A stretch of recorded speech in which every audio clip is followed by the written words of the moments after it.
ಮಣ್ಣು. ಈ ಜಗತ್ತಿನಲ್ಲಿ ಏನೇ ಕ್ರೈಮ್ ಆಗಲಿ ಅದರ ಹಿಂದಿರೋದು ಈ ಮೂರೇ ಕಾರಣ. ಈ ಸ್ಟೋರಿ ನೋಡಿದ್ರೆ ಅದಕ್ಕೆ ಧರ್ಮವನ್ನು ಸೇರಿಸಬೇಕು. ಅಪರಾಧ ಮಾಡುವಾಗ ಪಾಪಿಗಳ ಮನಸ್ಸಲ್ಲಿ ದುರಾಸೆ, ಮೋಹ, ಆಕ್ರೋಶ, ಕಾಮ ಹೀಗೆ ಏನಿರುತ್ತೋ ಏನೋ ಆಗಬಾರದು ಆಗಿ ಸಿಕ್ಕಿಬಿದ್ದ ಮೇಲೆ ಪ್ರತಿಯೊಬ್ಬ ಅಪರಾಧಿಗೂ ಅನಿಸೋದು ಮನಸ್ಸಿನಲ್ಲಿ ಕಾಡೋ ಮೊದಲ ಮತ್ತು ಕೊನೆಯ ಪ್ರಶ್ನೆ ಒಂದೇ, ಇದೆಲ್ಲ ಬೇಕಿತ್ತ? ಆಪರೇಷನ್ ಸಿಂಧೂರ್ ಸತ್ಯ ಒಪ್ಪಿಕೊಂಡ ಪಾಕಿಸ್ತಾನವು ಹಾಗೆ ಅಂದುಕೊಳ್ತಿದೆ. ಇದೇ ಹೊತ್ತಿನ ಸ್ಪೆಷಲ್ ಸಿಂಧೂರ ಸತ್ಯ. ನಾನು ಕೀರ್ತಿಶ್ರೀ.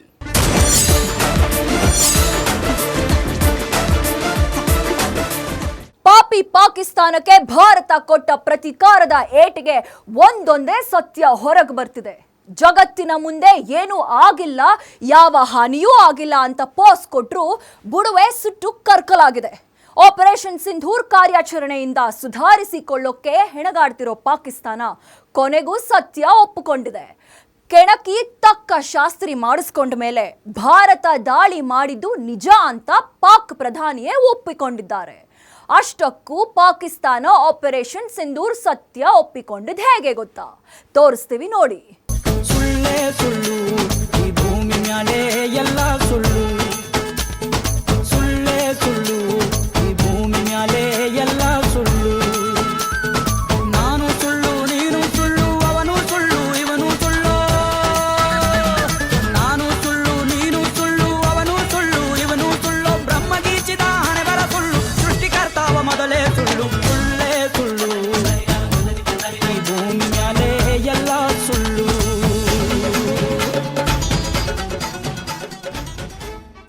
ಸುಳ್ಳು ಸುಳ್ಳು ಸುಳ್ಳು, ಬಾಯ್ ಬಿಟ್ರೆ ಸುಳ್ಳು, ಮಾತಾಡಿದ್ರೆ ಸುಳ್ಳು, ಏನ್ ಹೇಳಿದ್ರು ಸುಳ್ಳು, ಹೇಳೋದೆಲ್ಲ ಸುಳ್ಳು.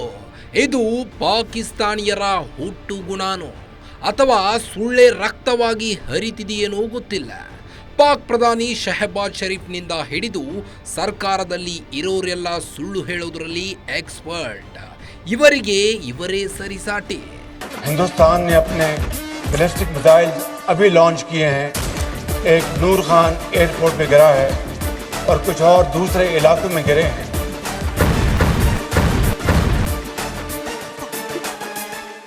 ಅದೇನೋ ಹೇಳ್ತಾರಲ್ಲ, ಜಟ್ಟಿ ಬಿದ್ರೂ ಮೀಸೆ ಮಣ್ಣಾಗಿಲ್ಲ ಅಂತ. ಪಾಪಿ ಪಾಕಿಸ್ತಾನವೂ ಹಾಗೆ. ಒಳಗಡೆ ಅಂಗಾಂಗಗಳು ಸುಟ್ಕೊಂಡಿದ್ರೂ ಸೂಟ್ ಹಾಕೊಂಡು ಪೋಸ್ ಕೊಡುತ್ತೆ. ಇಡೀ ಜಗತ್ತೇ ನೋಡ್ತಿದ್ರು ಅದೆಲ್ಲ ಸುಳ್ಳು ಅಂತ ನಂಬಿಸೋ ಪ್ರಯತ್ನ ಮಾಡುತ್ತೆ. ಈಗ ಆಗಿದ್ದು ಅದೇ. ಪಹಲ್ಗಾಮ್ ದಾಳಿಗೆ ಭಾರತ ಪ್ರತೀಕಾರ ತೀರಿಸಿಕೊಂಡಿದ್ದಾಗಿದೆ. ಆಪರೇಷನ್ ಸಿಂಧೂರ ಮೂಲಕ ಪಾಕಿಸ್ತಾನದ ಬುಡಕ್ಕೆ ಮೊಳೆ ಹೊಡೆದಿದೆ. ಅಯ್ಯಯ್ಯೋ, ನಮ್ಮನ್ನ ಕಾಪಾಡಿ ಅಂತ ಭಿಕ್ಷೆ ಬೇಡ್ತಿದ್ರು ಒಣ ಜಂಬವೇನು. ಭಾರತ ನಮ್ಮನ್ನು ಮುಟ್ಟಿಲ್ಲ, ಯಾವ ಹಾನಿಯೂ ಆಗಿಲ್ಲ. ಪಹಲ್ಗಾಮ್ ಪ್ರತೀಕಾರಕ್ಕೆ ಸುಳ್ಳಿನ ಕತೆ ಕಟ್ಟಿದ ಪಾಕಿಸ್ತಾನ. ಭಾರತ ದಾಳಿ ಮಾಡಿದ್ದು ನಿಜ, ಸತ್ಯ ಒಪ್ಪಿಕೊಂಡ ಪ್ರಧಾನಿ. ಅಬ್ಬಬ್ಬಾ, ಬೆಕ್ಕು ಕಣ್ಮುಚ್ಕೊಂಡು ಹಾಲು ಕುಡಿದ್ರೆ ಗೊತ್ತಾಗಲ್ಲ ಅಂದ್ಕೊಂಡಿರುತ್ತೆ. ಪಾಕ್ ಪ್ರಧಾನಿ ಶಹಬಾಜ್ ಶರೀಫ್ ಕೂಡ ಒಂಥರ ಕಳ್ಳ ಬೆಕ್ಕುನೇ. ನಾನು ಹೇಳ್ತಿರೋದನ್ನ ಜಗತ್ತೇ ಕೇಳುತ್ತೆ ಅಂದ್ಕೊಂಡಿರ್ತಾರೆ. ಬೇರೆ ಬೇರೆ ದೇಶಗಳು ಅವರ ದೇಶದಲ್ಲಿರೋ ಪ್ರಜೆಗಳೇ ಕೇಳಲ್ಲ. ಬಲೂಚಿಸ್ತಾನದ ಪ್ರಾಂತ್ಯದ ಜನರಂತೂ ಕ್ಯಾರೇ ಅನ್ನಲ್ಲ. ಯಾಕಂದ್ರೆ ಪಾಕ್ ಪ್ರಧಾನಿ ಶಹಬಾಜ್ ಶರೀಫ್ ಬಾಯ್ ತಪ್ಪಿ ಸತ್ಯ ಹೇಳ್ತಾರೆ ಅಷ್ಟೇ. ಬಾಯ್ ತೆರೆದ್ರೆ ಶರೀಫ್ ನಾಲಿಗೆಯಲ್ಲಿ ಸುಳ್ಳು ತಾಂಡವವಾಡುತ್ತೆ. ಆದ್ರೀಗ ಪಾಕ್ ಪ್ರಧಾನಿಯೇ ಸತ್ಯ ಒಪ್ಪಿಕೊಂಡಿದ್ದಾರೆ. ನಮ್ಮ ದೇಶದ ಮೇಲೆ ಭಾರತ ದಾಳಿ ಮಾಡಿದ್ದು ನಿಜ ಅಂತ ಸತ್ಯಾಂಶ ಕಕ್ಕಿದ್ದಾರೆ. 9 और 10 की दरमियानी रात में तकरीबन 2:30 बजे शिफा सलार जनरल सईद आसिम मुनीर ने मुझे सिक्योर फ़ोन पे मुझे बताया कि वज़ीर-ए-आज़म साहब, हिंदुस्तान ने अपने बैलिस्टिक मिसाइल अभी लॉन्च किए हैं. एक नूर खान एयरपोर्ट पे गिरा है और कुछ और दूसरे इलाकों में गिरे हैं. ಕೇಳಿದ್ರಲ್ಲ, ಉಲ್ಟಾ ಹೊಡೆಯೋದ್ರಲ್ಲಿ ಪಾಕಿಸ್ತಾನಕ್ಕೆ ಪೈಪೋಟಿ ಕೊಡೋರೇ ಇಲ್ಲ. ಇದುವರೆಗೂ ಭಾರತ ನಮ್ಮ ಮೇಲೆ ದಾಳಿ ಮಾಡಿಲ್ಲ, ವಾಯುನೆಲೆಗಳನ್ನ ಮುಟ್ಟಿಲ್ಲ, ಯಾವ ಹಾನಿಯೂ ಆಗಿಲ್ಲ ಅಂತ ಹೇಳ್ತಿದ್ರು. ಆದ್ರೀಗ ಭಾರತ ದಾಳಿ ಮಾಡಿದ್ದು ನಿಜ, ನೂರ್ ಖಾನ್ ವಾಯುನೆಲೆ ಸೇರಿದಂತೆ 16 ಕಡೆಗಳಲ್ಲಿ ದಾಳಿ ಮಾಡಿದೆ ಅಂತ ಹೇಳಿದ್ದಾರೆ. ಇಸ್ಲಾಮಾಬಾದ್ ಸ್ಮಾರಕದಲ್ಲಿ ನಡೆದ ಯುಮ್-ಇ ತಷ್ಕರ್ ಸಮಾರಂಭದಲ್ಲಿ ಆಪರೇಷನ್ ಸಿಂಧೂರದ ಬಗ್ಗೆ ಮಾತನಾಡಿದ್ದಾರೆ. 9-10 की दरमियानी रात में तकरीबन 2:30 बजे सिपा सलार जनरल सईद आसिम मुनीर ने मुझे सिक्योर फोन पे मुझे बताया कि वज़ीर-ए-आज़म साहब, हिंदुस्तान ने अपने बैलिस्टिक मिसाइल अभी लॉन्च किए हैं. एक नूर खान एयरपोर्ट पे गिरा है और कुछ और दूसरे इलाकों में गिरे हैं. ಮೇ 9-10ನೇ ತಾರೀಕು ಸೇನಾ ಮುಖ್ಯಸ್ಥ ಆಸಿಮ್ ಮುನೀರ್ ಪ್ರಧಾನಿ ಶಹಬಾಜ್ ಶರೀಫ್ಗೆ ಕಾಲ್ ಮಾಡಿದ್ರಂತೆ. ಮಧ್ಯರಾತ್ರಿ 2:30ಕ್ಕೆ ಕಾಲ್ ಮಾಡಿ ಲಬೋ ಲಬೋ ಅಂತ ಬಾಯಿ ಬಡ್ಕೊಳ್ತಿದ್ರಂತೆ. ಭಾರತ ಅತ್ಯಾಧುನಿಕ ಶಸ್ತ್ರಾಸ್ತ್ರಗಳಿಂದ ದಾಳಿ ಮಾಡಿದೆ. ನೂರ್ ಖಾನ್ ವಾಯುನೆಲೆ ಸೇರಿದಂತೆ ಹಲವು ಕಡೆ ಅಟ್ಯಾಕ್ ಮಾಡಿದೆ. ಅಲ್ಲದೆ ನಮ್ಮ ಕ್ಷಿಪಣಿಗಳಿಗೂ ಹೊಡೆದುರುಳಿಸಿದೆ ಅಂತ ಹೇಳಿದ್ರಂತೆ. ಭಾರತದ ಆಪರೇಷನ್ ಸಿಂಧೂರದ ಪರಾಕ್ರಮಕ್ಕೆ ಸೇನಾ ಮುಖ್ಯಸ್ಥ ಆಸಿಮ್ ಮುನೀರ್ ಮಿಡ್ ನೈಟ್ನಲ್ಲಿ ನಡುಗಿ ಹೋಗಿದ್ದಾರೆ. ಗಾಢ ನಿದ್ರೆಯಲ್ಲಿದ್ದ ಪಾಕ್ ಪ್ರಧಾನಿಗೆ ಭಾರತ ಅಟ್ಯಾಕ್ ಮಾಡಿರೋ ವಿಚಾರ ಗೊತ್ತಾದ ಮೇಲೆ ಬೆಡ್ ಮೇಲೆ ಒದ್ದೆ ಮಾಡಿಕೊಂಡಿದ್ದಾರೆ. ಆಪರೇಷನ್ ಸಿಂಧೂರಕ್ಕೆ ನಲುಗಿದ್ದ ಹೇಗೆ ಪಾಕಿಸ್ತಾನ? ಪಹಲ್ಗಾಮ್ ರಕ್ತದೋಕುಳಿಗೆ ಭಾರತ ಕೊಟ್ಟಿದ್ದೇಗೆ ಗುಣ. ಏಪ್ರಿಲ್ 22 ಭಾರತದ ಇತಿಹಾಸದಲ್ಲಿ ಎಂದಿಗೂ ಅಳಿಸಲಾಗದ ದಿನ. ಕಣಿವೆ ರಾಜ್ಯಕ್ಕೆ ಬಂದಿದ್ದ ಪ್ರವಾಸಿಗರ ಮೇಲೆ ರಾಕ್ಷಸರು ಅಟ್ಟಹಾಸ ಮೆರೆದಿದ್ರು. ಧರ್ಮ ಯಾವುದು ಅಂತ ಕೇಳಿ ಕೇಳಿ ಗುಂಡಿಟ್ಟು ಕೊಂದಿದ್ರು. ಇದಕ್ಕೆ ಪ್ರತೀಕಾರದ ಶಪಥ ಮಾಡಿದ್ದ ಮೋದಿ ಸೇನೆ ಫುಲ್ ಫ್ರೀ ಹ್ಯಾಂಡ್ ನೀಡಿದ್ರು. ಟೈಮ್ ಡೇಟ್ ಫಿಕ್ಸ್ ಮಾಡಿ ಪಾಕಿಸ್ತಾನವನ್ನ ಉಡಾಯಿಸಿ ಬಿಡಿ ಅಂತ ಫುಲ್ ಪರ್ಮಿಷನ್ ಕೊಟ್ಟಿದ್ರು. ಸಂಪೂರ್ಣ ಸ್ವತಂತ್ರ ಸಿಕ್ಕಿದ ಮೇಲೆ ಭಾರತದ ಸೈನಿಕರ ಕಿಚ್ಚಿನ ಕಾರ್ಯಾಚರಣೆ ಶುರುವಾಯಿತು ನೋಡಿ. ಉಗ್ರ ನೆಲೆಗಳನ್ನ ಗುರಿಯಾಗಿಸಿಕೊಂಡು ದಾಳಿ ನಡೆಸಿದ್ರು. ಭಾರತದ ಮಿಸೈಲ್ಗಳ ರಣಾರ್ಭಟಕ್ಕೆ 9 ಉಗ್ರರ ಕ್ಯಾಂಪ್ಗಳು ಉಡಿಸಾಗಿದ್ವು. 100 ಉಗ್ರರು ಸಮಾಧಿಯಾಗಿದ್ರು. India will identify, track and punish every terrorist.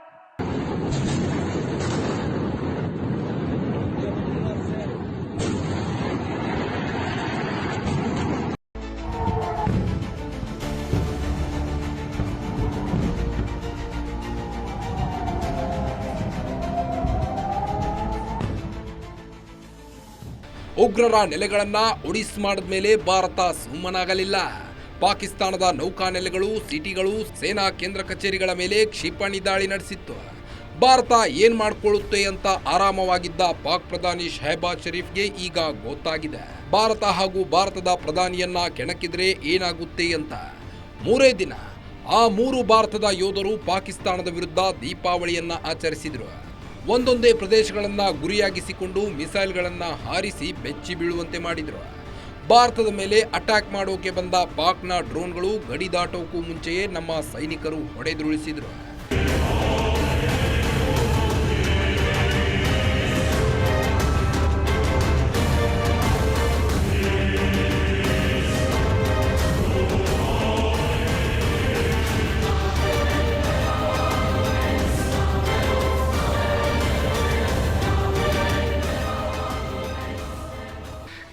ಭಾರತದ ಯೋಧರ ವೀರಾವೇಶಕ್ಕೆ ಪಾಕಿಸ್ತಾನ ಅಪ್ಪಚ್ಚಿಯಾಗೋಗಿತ್ತು. ಇದನ್ನ ತಡೆಯದೇ ಇದ್ರೆ ನಮಗೆ ಉಳಿಗಾಲ ಇಲ್ಲ ಅಂತ ಬೇಗನೆ ಅರ್ಥವಾಗಿ ಹೋಗಿತ್ತು. ಪಾಕ್ ಪ್ರಧಾನಿ ಶಹಬಾಜ್ ಶರೀಫ್ ಸೀದಾ ಓಡೋಗಿ ಅಮೆರಿಕದ ಅಧ್ಯಕ್ಷ ಡೊನಾಲ್ಡ್ ಟ್ರಂಪ್ ಕಾಲಿಗೆ ಬಿದ್ರು. ಭಾರತದಿಂದ ಯಾರಾದ್ರೂ ನಮ್ಮನ್ನ ಕಾಪಾಡಿ ಅಂತ ಪರಿಯಾಗಿ ಗೋಳಾಡಿದ್ರು. ಪಾಕ್ ಕತೆ ಮುಗಿಸೋಕೆ ರೆಡಿಯಾಗಿದ್ದ ಭಾರತಕ್ಕೆ ಪಾಕ್ ಪ್ರಧಾನಿ ಶಹಬಾಜ್ ಶರೀಫ್ ಕದನ ವಿರಾಮ ಪ್ರಸ್ತಾಪನೆ ಮುಂದಿಟ್ರು. ಪ್ಲೀಸ್ ನಮ್ಮನ್ನ ಬಿಟ್ಬಿಡಿ, ಇನ್ನೊಂದ್ಸಲ ನಿಮ್ಮ ತಂಟೆಗೆ ಬರಲ್ಲ, ಆಪರೇಷನ್ ಸಿಂಧೂರ ನಿಲ್ಲಿಸಿ ಅಂತ ಅಳುತ್ತಾ ಕೇಳ್ಕೊಂಡಿದ್ದಕ್ಕೆ ಕದನ ವಿರಾಮ. ಒಂದು ನಿಜ, ಒಂದು ಸುಳ್ಳು ಬೊಗಳಿದ ಪಾಕ್ ಪ್ರಧಾನಿ. ಕದನ ವಿರಾಮಕ್ಕೆ ಕಾಲಿಡುತ್ತಿದ್ದ ಪಾಕ್ ಹೇಳಿದ್ದೇನು ಗೊತ್ತಾ? ಪಾಕ್ ಪ್ರಧಾನಿ ಶಹಬಾಜ್ ಶರೀಫ್ ಭಾರತ ದಾಳಿ ಮಾಡಿದ್ದು ನಿಜ ಅಂತ ಒಪ್ಪಿಕೊಂಡಿದ್ದಾರೆ. ಅದೇ ಜಾಗದಲ್ಲಿ ಮತ್ತೊಂದು ಸುಳ್ಳಿನ ರೈಲು ಬಿಟ್ಟಿದ್ದಾರೆ. ಭಾರತದ ವಿರುದ್ಧ ಸೋತರು ದೇಶದ ಮುಂದೆ ಗೆದ್ದಿದ್ದೇವೆ ಅಂತ ದೇಶದ ಜನರಿಗೆ ಸರಮಾಲೆಯನ್ನೇ ಹಾಕಿದ್ದಾರೆ. ಭಾರತ ಹಾಗೂ ಪಾಕಿಸ್ತಾನ ನಡುವೆ 3 ಬಾರಿ ಯುದ್ಧವಾಗಿದೆ. ಆದರೆ ಭಾರತ ಏನೂ ಸಾಧಿಸಲಿಲ್ಲ. ಕದನ ವಿರಾಮದ ಪ್ರಸ್ತಾಪ ಮುಂದಿಟ್ಟಿದ್ದು ನಾವಲ್ಲ, ಭಾರತ ಅಂತ ಹೇಳಿದ್ದಾರೆ. ಹೇಳಿದ್ರಂತೆ. ಹೀಗಂತ ಮತ್ತೊಂದು ಸುಳ್ಳು ಹೇಳಿ ಜೋಕರ್ರಾಗಿದ್ದಾರೆ.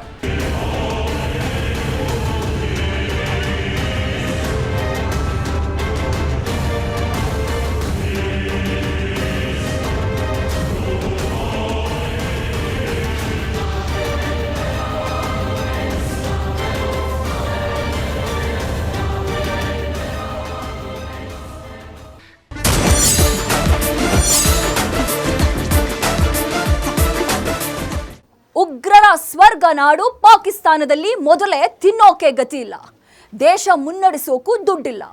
IMF ಹಾಕಿದ ಭಿಕ್ಷೆಯಲ್ಲೂ ಮೋಸ್ಟ್ ವಾಂಟೆಡ್ ಉಗ್ರನ ಕುಟುಂಬಕ್ಕೆ ಪರಿಹಾರ ನೀಡ್ತಿದೆ. ದೇಶದಲ್ಲಿ ಕಿತ್ಕೊಂಡು ತಿನ್ನೋ ದುರ್ಗತಿ ಬಂದಿದ್ರೂ ಪಹಲ್ಗಾಮ್ ದಾಳಿಗೆ ಪ್ರತಿಕಾರ ತೀರಿಸಿಕೊಂಡ ಭಾರತದ ವಿರುದ್ಧ ಪ್ರತಿಕಾರಕ್ಕೆ ಮುಂದಾಗಿತ್ತು. ಭಾರತದ ಯೋಧರನ್ನ ಸೋಲಿಸಿ ಯುದ್ಧ ಗೆದ್ದೇ ಬಿಡ್ತೀವಿ ಅನ್ನೋ ಹುಮ್ಮಸ್ಸಿನಲ್ಲಿ ಟರ್ಕಿ ಚೀನಾದ ಮಿಸೈಲ್ ಡ್ರೋನ್ಗಳನ್ನು ಹಾರಿಸಿತ್ತು. ಭಾರತೀಯ ಯೋಧರ ಪವರ್ಗೆ ಶರಣಾಗಿದೆ. ಈ ಆಪರೇಷನ್ ಸಿಂಧೂರ್ ಮೂಲಕ ಪ್ರಧಾನಿ ಮೋದಿ ಒಂದೇ ಏಟಲ್ಲಿ 2 ಹಕ್ಕಿ ಹೊಡೆದಿದ್ದೇಗೆ ಮೋದಿ. 100 ಉಗ್ರರು ಮಟಾಶ್, ಪಾಕ್ ಕಥೆಯೂ ಫಿನಿಶ್. ಪಹಲ್ಗಾಮ್ ದಾಳಿಗೆ ಭಾರತೀಯ ಸೇನೆ ಪ್ರತಿಕಾರ ತೀರಿಸಿಕೊಂಡಿದೆ. ಆಪರೇಷನ್ ಸಿಂಧೂರದ ಮೂಲಕ ಮುಟ್ಟಿ ನೋಡಿಕೊಳ್ಳುವಂತೆ ಬಿಸಿ ಮುಟ್ಟಿಸಿದೆ. ಭಾರತದ ಕಾರ್ಯಾಚರಣೆಯನ್ನ ಇಡೀ ಜಗತ್ತೇ ಕಂಡಿದೆ. ನೀವು ಮಾಡಿದ್ದು ಸರಿ ಅಂತ ಕೊಂಡಾಡ್ತಿದೆ. ಉಗ್ರರನ್ನ ಚೂಬಿಟ್ಟ ಪಾಕಿಸ್ತಾನಕ್ಕೆ ಭಾರತ ತಕ್ಕ ಶಾಸ್ತಿ ಮಾಡಿದೆ. ಇನ್ನೊಂದು ಸಲ ಭಾರತದತ್ತ ತಿರುಗಿ ನೋಡುವುದಕ್ಕೂ 100 ಸಲ ಯೋಚನೆ ಮಾಡಬೇಕು.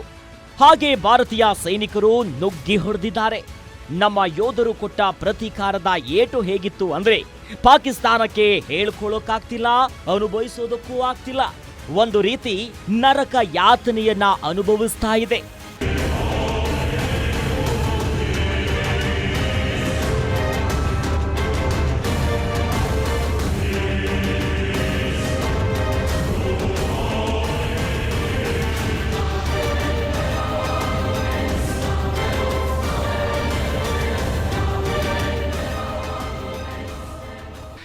ಯುದ್ಧಕ್ಕೆ ಕದನ ವಿರಾಮ ಹಾಡಿದ ಕೆಲ ದಿನಗಳ ನಂತರ ಪಾಕಿಸ್ತಾನ ಸತ್ಯ ಒಪ್ಕೊಂಡಿದೆ. ಭಾರತ ಕೊಟ್ಟ ಪ್ರತೀಕಾರದ ಏಟಿಗೆ ಒಂದೊಂದೇ ಸತ್ಯವನ್ನ ಬಾಯ್ಬಿಡ್ತಿದೆ. ಭಾರತದ ಪ್ರತೀಕಾರಕ್ಕೆ ಪ್ರತೀಕಾರ ತೀರಿಸ್ಕೊಳ್ತೀವಿ, ನಾವು ಯುದ್ಧ ಮಾಡಿ ಗೆಲ್ತೀವಿ ಅಂತ ಬಡಾಯಿ ಕೊಚ್ಕೊಳ್ತಿದ್ದ ಪಾಕ್ ಪ್ರಧಾನಿ ಶರೀಫ್ ಭಾರತ ದಾಳಿ ಮಾಡಿದ್ದು ನಿಜ ಅಂತ ಹೇಳಿದ್ದಾರೆ. ಉತ್ತರನ ಪೌರುಷ ಒಲೆ ಮುಂದೆ ಎನ್ನುವಂತೆ ಪಾಕಿಸ್ತಾನ ಸೈನಿಕರು ಉತ್ತರ ಕುಮಾರರು ಅಂತ ಜಗತ್ತಿಗೆ ಗೊತ್ತಾಗಿದೆ.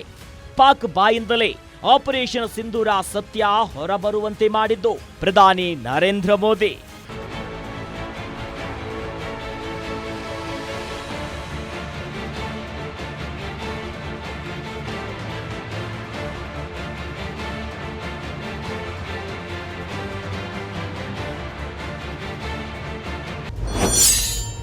ಪ್ರಧಾನಿ ಮೋದಿ ಪ್ರತಿಜ್ಞೆ, ಪಾಕ್ಗೆ ಬುದ್ಧಿ ಕಲಿಸಿದ್ದೇಗೆ? ಮೋದಿ ನಿರ್ಧಾರ, ಸಕ್ಸಸ್ ಆಪರೇಷನ್ ಸಿಂಧೂರ. ಪಹಲ್ಗಾಮ್ ದಾಳಿ ಭಾರತೀಯರನ್ನ ಕೆರಳಿಸಿಬಿಟ್ಟಿತ್ತು. ಅದರಲ್ಲೂ ಪ್ರಧಾನಿ ಮೋದಿಯ ನಿದ್ದೆಗೆಡಿಸಿತ್ತು. ದಾಳಿಯಲ್ಲಿ ಪಾಕ್ ಪೋಷಿತ ಉಗ್ರರ ಕೈವಾಡ ಇರೋದು ಗೊತ್ತಾದ ಮೇಲೆ ಮೋದಿ ಸಿಡಿದೆದ್ದಿದ್ರು. ಪಾಪಿ ಪಾಕಿಸ್ತಾನಕ್ಕೆ ನುಗ್ಗಿ ಹೊಡಿತೀವಿ ಅಂತ ವಾರ್ನಿಂಗ್ ಕೊಟ್ಟಿದ್ರು. ಉಗ್ರರನ್ನ ಹುಡುಕಿ ಹೊಡಿತೀನಿ ಅಂತ ಪ್ರತಿಜ್ಞೆ ಮಾಡಿದ್ರು. ಪಾಕಿಸ್ತಾನಕ್ಕೆ ತಕ್ಕ ಪಾಠ ಕಲಿಸಬೇಕು, ಉಗ್ರರನ್ನ ಸರ್ವನಾಶ ಮಾಡಬೇಕು ಅಂತ ಪಣ ತೊಟ್ಟಿದ್ದ ಮೋದಿ ಸೇನೆಗೆ ಸಂಪೂರ್ಣ ಅಧಿಕಾರವನ್ನ ನೀಡಿದ್ರು. ಮಿಡ್ ನೈಟ್ನಲ್ಲಿ ಆಪರೇಷನ್ ಸಿಂಧೂರ ಸ್ಟಾರ್ಟ್ ಮಾಡಿದ ಭಾರತೀಯ ಸೈನಿಕರು ಪಾಕ್ನಲ್ಲಿದ್ದ ಉಗ್ರರ ಪ್ರಧಾನ ಕಚೇರಿಗಳನ್ನೇ ಧ್ವಂಸ ಮಾಡಿದ್ರು. ಭಾರತಕ್ಕೆ ಬೇಕಾದ ಟಾಪ್ 5 ಉಗ್ರರನ್ನ ಹೊಡೆದು ಹಾಕಿತು.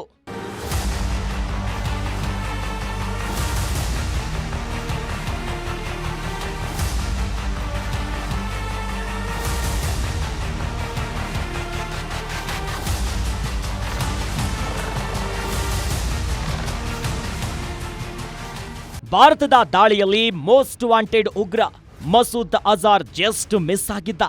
ಆದರೆ ಆತನ ಕುಟುಂಬವನ್ನ ಬ್ರಹ್ಮೋಸ್ ಮಿಸೈಲ್ ಪರಲೋಕಕ್ಕೆ ಪಾರ್ಸಲ್ ಮಾಡಿತ್ತು. ಅಲ್ಲದೆ ಪಾಕಿಸ್ತಾನಕ್ಕೆ ಶಕ್ತಿಯಾಗಿದ್ದ 8 ವಾಯು ನೆಲೆಗಳನ್ನ ಉಡೀಸ್ ಮಾಡಿದೆ. ಪ್ರತಿ ದಾಳಿ ನಡೆಸಿದ 11 ಪಾಕ್ ಸೈನಿಕರು ಹತ್ಯೆಯಾಗಿದ್ದಾರೆ. ಟರ್ಕಿ ಚೀನಾ ಬೆಂಬಲದಿಂದ ಬಾಲ ಬಿಚ್ಚುತ್ತಿದ್ದ ಪಾಕಿಸ್ತಾನಕ್ಕೆ ಆ 2 ದೇಶಗಳ ಅಸ್ತ್ರಗಳು ಡಮ್ಮಿ ಅಂತ ತೋರಿಸಿದ್ದೇ ಭಾರತೀಯ ಸೈನಿಕರು. ಇನ್ನು 16 ದೇಶಗಳ ಅಸ್ತ್ರಗಳನ್ನ ತಂದು ಯುದ್ಧ ಮಾಡಿದ್ರು. ಭಾರತದ ಗಡಿಯೊಳಗೆ ನುಗ್ಗೋಕಾಗಲ್ಲ ಅಂತ ತೋರಿಸಿದ್ರು. ಭಾರತದ ಆರ್ಮಿ ಪವರ್ಗೆ ಪಾಕಿಸ್ತಾನ, ಟರ್ಕಿ, ಚೀನಾ ನಲಗಿ ಹೋದ್ರೆ ಇಡೀ ಜಗತ್ತೇ ದಂಗಾಗಿ ಹೋಗಿದೆ.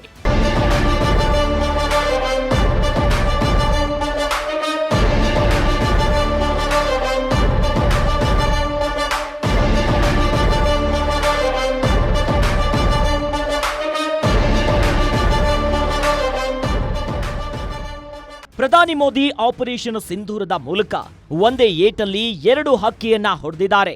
ಅದು ಹೇಗೆ ಅಂತೀರಾ? ಮೊದಲ ಹಕ್ಕಿ ಟೆರರಿಸ್ಟ್ಗಳು. ಭಾರತಕ್ಕೆ ದೊಡ್ಡ ಪಿಡುಗಾಗಿ ಕಾಡ್ತಿರೋದೇ ಉಗ್ರರು.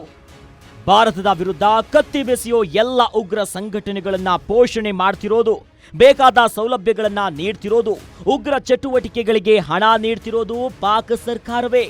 ಉಗ್ರ ಸಂಘಟನೆಗಳು ಅಂದ್ರೆ ಆಡಳಿತ ಸರ್ಕಾರಕ್ಕೆ ಯಾವುದೋ ಒಂದು ಇಲಾಖೆ ಇದ್ದಂತೆ. ಜಮ್ಮು ಕಾಶ್ಮೀರ ಗಡಿ ಮೂಲಕ ಉಗ್ರರನ್ನ ನುಗ್ಗಿಸಿ ನರಮೇಧ ಮಾಡಿಸೋದೇ ಪಾಕ್ ಸರ್ಕಾರದ ಗುರಿ. ಪಾಕ್ನ ಪ್ರತಿ ದಾಳಿಗೂ ಭಾರತ ತಿರುಗೇಟು ನೀಡಿದೆ. ಇದೀಗ ಪಹಲ್ಗಾಮ್ ದಾಳಿಗೂ ಪ್ರತೀಕಾರವನ್ನ ತೀರಿಸಿಕೊಂಡಿದೆ.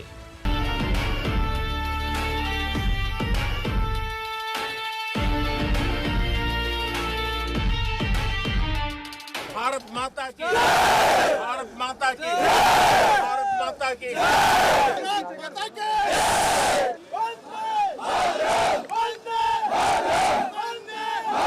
ಪ್ರಧಾನಿ ಮೋದಿ ಹೊಡೆದ 2ನೇ ಹಕ್ಕಿ ಅಂದ್ರೆ ಅದು ಪಾಕಿಸ್ತಾನ. ಭಾರತಕ್ಕೆ ಮಗ್ಗಲ ಮುಳ್ಳಾಗಿ ಚುಚ್ಚುತ್ತನೇ ಇರುತ್ತೆ. ಯಾವಾಗ್ಲೂ ಗಡಿಯಲ್ಲಿ ಕ್ಯಾತೆ ತೆಗೀತಾನೇ ಇರುತ್ತೆ. ಹೇಗಾದ್ರೂ ಮಾಡಿ ಬುದ್ಧಿ ಕಲಿಸ್ಬೇಕು ಅಂತ ಮೋದಿ ಡಿಸೈಡ್ ಮಾಡಿದ್ರು. ಒಂದು ಕಡೆ ಉಗ್ರರ ಕ್ಯಾಂಪ್ಗಳನ್ನ ಉಡೀಸ್ ಮಾಡಿದ್ರ ಜೊತೆಗೆ ಪಾಕ್ಗೆ ಭಾರತದ ತಾಕತ್ತೇನು ಅನ್ನೋದನ್ನ ತೋರಿಸಿದ್ದಾರೆ. ಪಾಕಿಸ್ತಾನದ ನೌಕಾ ನೆಲೆಗಳು, ಸೇನಾ ಕಚೇರಿಗಳನ್ನ ನಮ್ಮ ಸೈನಿಕರು ಧ್ವಂಸ ಮಾಡಿದ್ದಾರೆ. ಸೇನೆಯ ಆಪರೇಷನ್ ಮೂಲಕ ಮಾತ್ರವಲ್ಲ, ರಾಜತಾಂತ್ರಿಕವಾಗಿ ಮರ್ಮಾಘಾತವನ್ನೇ ನೀಡಿದ್ದಾರೆ.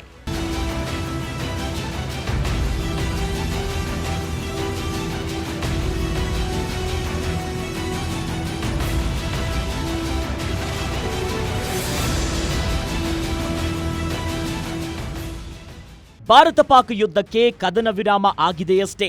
ಮತ್ತೇನಾದ್ರೂ ಉಗ್ರ ದಾಳಿ ನಡೆದ್ರೆ ಅದು ವಾರ್ ಆಫ್ ಟೆರರ್ ಆಗುತ್ತೆ ಅಂತ ಭಾರತ ಪಾಕಿಸ್ತಾನಕ್ಕೆ ಸ್ಪಷ್ಟ ಸಂದೇಶವನ್ನ ನೀಡಿದೆ. ಅದಲ್ಲದೆ ಸೇನಾ ಕಾರ್ಯಾಚರಣೆಗಳಿಗೆ ಮಾತ್ರ, ಕದನ ವಿರಾಮಕ್ಕೆ ಮಾತ್ರ ಮೋದಿ ಒಪ್ಕೊಂಡಿದ್ದಾರೆ. ಆಪರೇಷನ್ ಸಿಂಧೂರಕ್ಕೂ ಮುಂಚೆ ಶುರು ಮಾಡಿದ್ದ ರಾಜತಾಂತ್ರಿಕ ಯುದ್ಧವನ್ನ ಕಂಟಿನ್ಯೂ ಮಾಡಿದ್ದಾರೆ. ಭಾರತದ ಸಿಂಧು ಜಲ ಒಪ್ಪಂದ, ವೀಸಾ, ವ್ಯಾಪಾರಗಳಲ್ಲಿ ತನ್ನ ನಿಲುವನ್ನ ಬದಲಾಯಿಸಿಲ್ಲ ಅಂತ ಭಾರತ ಖಡಕ್ ಆಗಿನೇ ಹೇಳಿದೆ.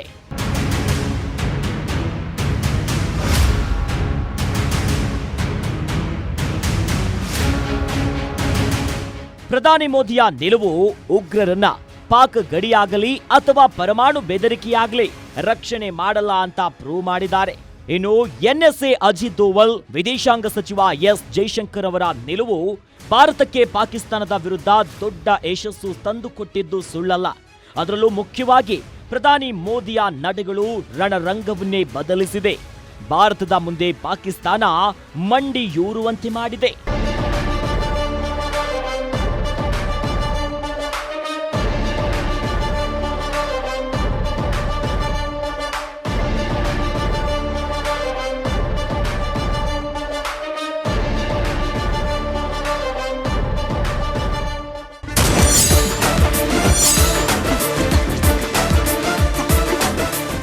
ಆಪರೇಷನ್ ಸಿಂಧೂರಕ್ಕೆ ಪಾಕಿಸ್ತಾನ ಇಂಗು ತಿಂದ ಮಂಗನಂತಾಗಿದೆ. ದಿಕ್ಕು ತೋಚದೆ ದಿಕ್ಕಾಪಾಲಾಗಿದೆ. ಮೊದಲೇ ಬಿಕಾರಿಯಾಗಿದ್ದ ಪಾಕಿಸ್ತಾನ ಮತ್ತಷ್ಟು ನಷ್ಟದ ಕೂಪದಲ್ಲಿ ಬಿದ್ದಿದೆ. ಭಾರತವನ್ನ ಕೆಣಕಿದ ತಪ್ಪಿಗೆ ಸಾವಿರಾರು ಕೋಟಿ ಲಾಸ್ ಆಗಿದೆ. ಇದರಿಂದ ಭಾರತಕ್ಕೆ ಲಾಭವಾಗಿದೆ.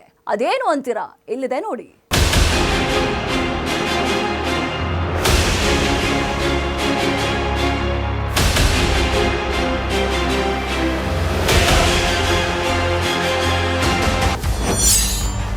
ಭಾರತದ ಪ್ರತೀಕಾರ.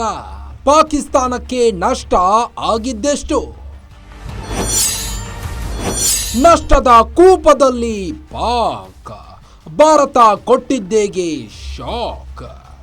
ಪಾಕ್ ಪ್ರಧಾನಿ ಶಹಬಾಜ್ ಶರೀಫ್ ತಾನಾಯ್ತು, ತನ್ನ ಆಡಳಿತವಾಯ್ತು, ತನ್ನ ಬಿಕಾರಿ ರಾಷ್ಟ್ರವಾಯ್ತು ಅಂತ ಸುಮ್ಮನಿದ್ರೆ ಆಗ್ತಿತ್ತು. ಅದ್ಯಾಕೋ ಏನೋ ಭಾರತವನ್ನ ಕೆನ್ಕೋದನ್ನೇ ಖಯಾಲಿ ಮಾಡಿಕೊಂಡಿದ್ದಾರೆ. ಮುಟ್ಟಿ ತಟ್ಟಿಸ್ಕೊಳ್ಳದೇನೆ ಅಭ್ಯಾಸ ಮಾಡಿಕೊಂಡಿದ್ದಾರೆ ಅನ್ಸುತ್ತೆ. ಭಾರತದ ತಾಕತ್ತೇನು, ಭಾರತದ ಸೇನೆಯ ಶಕ್ತಿ ಅಂತದ್ದು ಪ್ರಧಾನಿ ಮೋದಿ ಏನ್ ಹೇಳ್ತಾರೋ ಅದನ್ನೇ ಮಾಡೇ ಮಾಡ್ತಾರೆ ಅಂತ ಚೆನ್ನಾಗಿ ಗೊತ್ತು. ಆದರೂ ತನ್ನ ನರಿ ಬುದ್ಧಿ ತೋರಿಸೋದನ್ನ ಬಿಟ್ಟಿಲ್ಲ, ಬಿಡೋ ಹಾಗೂ ಕಾಣ್ತಿಲ್ಲ. ಇದೀಗ ಪಹಲ್ಗಾಮ್ ದಾಳಿ ನಡೆಸಿದ ಪಾಕಿಸ್ತಾನ ನಷ್ಟದ ಕೂಪದಲ್ಲಿ ಬಿದ್ದಿದೆ.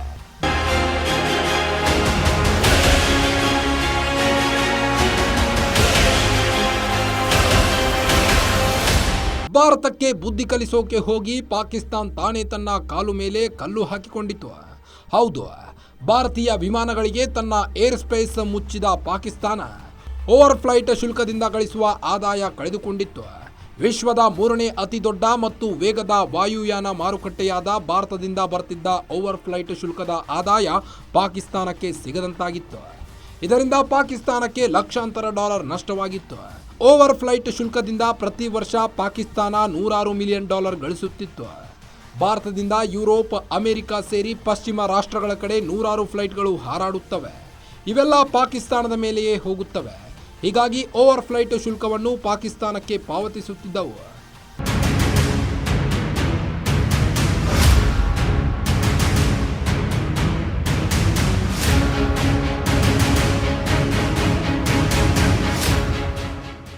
ಪಹಲ್ಗಾಮ್ ದಾಳಿಯಿಂದಾಗಿ ಭಾರತೀಯ ವಿಮಾನಯಾನ ಸಂಸ್ಥೆಗಳಿಗೆ ತನ್ನ ಏರ್ ಸ್ಪೇಸ್ ಅನ್ನು ನಿರ್ಬಂಧಿಸಿತ್ತು. ಏರ್ ಸ್ಪೇಸ್ ಮುಚ್ಚಿದ್ದರಿಂದ ಪಾಕಿಸ್ತಾನ ಓವರ್ ಫ್ಲೈಟ್ ಶುಲ್ಕದಿಂದ ಗಳಿಸುತ್ತಿದ್ದ ಆದಾಯದಲ್ಲಿ ದಿನ $2,32,000 ನಷ್ಟ ಅನುಭವಿಸಿದೆ. ಇನ್ನು ಅಂತಾರಾಷ್ಟ್ರೀಯ ಮಾರ್ಗಗಳನ್ನು ಸ್ಥಗಿತಗೊಳಿಸಿದ್ದರಿಂದ ದೇಶಿ ಮಾರ್ಗಗಳಲ್ಲಿ ದೀರ್ಘ ಹಾರಾಟದ ಟೈಮಿಂಗ್ನಿಂದಾಗಿ ಪಾಕ್ ಏರ್ಲೈನ್ಸ್ಗೆ ಪ್ರತಿದಿನ ಸುಮಾರು $4,60,000 ನಷ್ಟವಾಗಿದೆ. ಕದನ ವಿರಾಮದ ನಂತರ ಏರ್ ಸ್ಪೇಸ್ ತೆರೆದಿದೆ.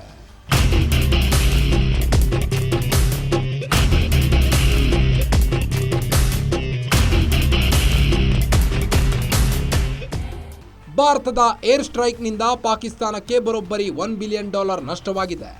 ಭಾರತದ ರೂಪಾಯಿ ಲೆಕ್ಕದಲ್ಲಿ ಹೇಳೋದಾದ್ರೆ 8,500 ಕೋಟಿ ರೂಪಾಯಿಗೂ ಹೆಚ್ಚು ನಷ್ಟವಾಗಿದೆ. ಇದು ಪಾಕಿಸ್ತಾನದ ನಷ್ಟದ ಅಂದಾಜು ಹೇಳಿಕೊಂಡ್ರೆ ಮತ್ತಷ್ಟು ಮರ್ಯಾದೆ ಹೋಗುತ್ತೆ ಅಂತ ಪಾಕಿಸ್ತಾನ ಬಚ್ಚಿಟ್ಟಿದೆ. ಇನ್ನು ಭಾರತಕ್ಕೆ ಏರ್ ಸ್ಪೇಸ್ನಿಂದ ಕೊಂಚ ನಷ್ಟವಾಗಿದೆ. ಆದರೆ ಆ ನಷ್ಟಕ್ಕಿಂತ ಲಾಭವೇ ಜಾಸ್ತಿಯಾಗಿದೆ. ಆಪರೇಷನ್ ಸಿಂಧೂರ ಮೂಲಕ ಭಾರತದ ಸೂಪರ್ ಪವರ್ ರಾಷ್ಟ್ರ ಅಂತ ಮತ್ತೆ ಪ್ರೂವ್ ಆಗಿದೆ. ಭಾರತದಲ್ಲಿ ತಯಾರಾದ ಸ್ವದೇಶಿ ಕ್ಷಿಪಣಿಗಳಿಗೆ ಸಖತ್ ಬೇಡಿಕೆ ಸೃಷ್ಟಿಯಾಗಿದೆ. ಮುಖ್ಯವಾಗಿ 100 ಉಗ್ರರನ್ನ ಕೊಂದಿದ್ದೇವೆ, ಪಾಕಿಸ್ತಾನಕ್ಕೆ ಬುದ್ಧಿ ಕಲಿಸಿದ್ದೀವಿ. ಇದಕ್ಕಿಂತ ಲಾಭ ಬೇಕಾ? हिंदुस्तान ने अपने बैलिस्टिक मिसाइल अभी लॉन्च किए हैं. एक नूर खान एयरपोर्ट में गिरा है और कुछ और दूसरे इलाकों में गिरे हैं.